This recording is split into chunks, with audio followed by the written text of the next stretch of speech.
Bangladesh premier league চলমান একাদশ আসর প্রায় শেষের পথে। প্লে অফ ও ফাইনাল মিলিয়ে আর মাত্র 4টি ম্যাচ বাকি। প্রতিটি আসরের মতো এবারও হতাশা ও বিতর্কী সঙ্গী করেই টুর্নামেন্টটি চূড়ান্ত পর্যায়ে পৌঁছেছে।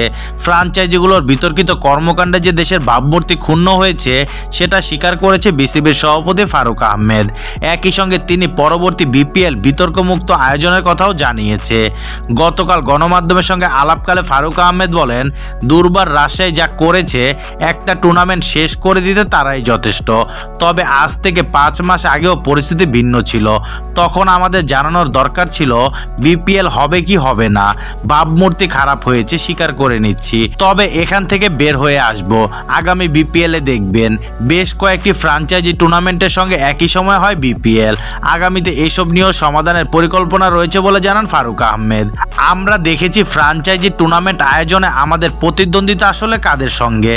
আইএল টি-20 সঙ্গে সূচি সাংঘর্ষিক না করলে অনেক ভালো হবে।